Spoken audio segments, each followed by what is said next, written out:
મોટા સમાચાર ગુજરાતના રાજકારણને લઈને છે।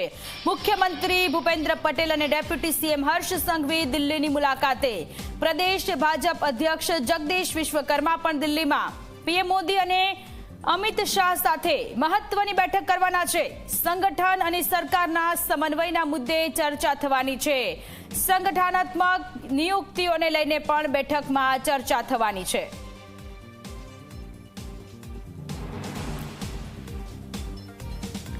તો મુખ્યમંત્રી ભૂપેન્દ્ર પટેલ અને ડેપ્યુટી સીએમ હર્ષ સંઘવી કે જેઓ દિલ્હીની મુલાકાતે સંગઠન અને સરકારના સમન્વયના મુદ્દે આ બેઠકમાં ચર્ચા થવાની છે। ગુજરાતના રાજકારણ અંગે આ મહત્વના સમાચાર।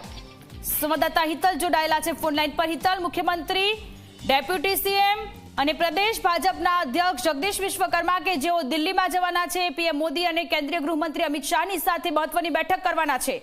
વધુ વિગતો।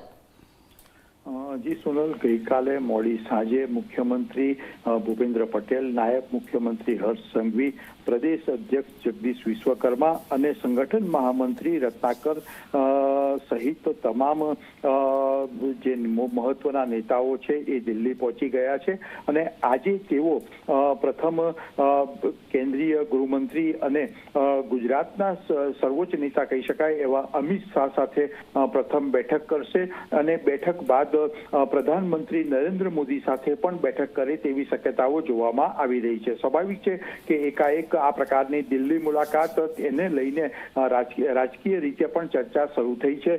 સૌથી વધારે મહત્વની બાબત એ છે કે અત્યારે જે પ્રકારના મુદ્દાઓ સામે આવી રહ્યા છે એ પ્રકારે સંગઠન અને સરકાર વચ્ચે સમન્વય સારી રીતે થઈ શકે એ માટેની આ બેઠક મહત્વની હોવાનું માનવામાં આવી રહી છે। સ્વાભાવિક છે કે કેટલાક મહત્વના મુદ્દાઓ પર સરકાર જાહેરાત કરતી હોય છે ત્યારે સંગઠન કેવી રીતે ઉપાડી લે અને સંગઠનનો જે એજન્ડા હોય છે એ સરકાર કેવી રીતે ઉપાડી લે તો સારી રીતે રાજ્યમાં સરકાર અને સંગઠન ચાલી શકે એ મુદ્દા પર બંને નેતાઓનું માર્ગદર્શન મેળવવામાં આવશે અને તેમના આદેશોનું પણ પાલન કરવામાં આવશે। આ ઉપરાંત સૌથી વધારે મહત્વનો બીજો મુદ્દો એ છે કે પ્રદેશ અધ્યક્ષ જગદીશ વિશ્વકર્મા બન્યા પછી હજુ તેમની ટીમ જે બનાવવાની છે એ ટીમ બનાવવાની બાકી છે।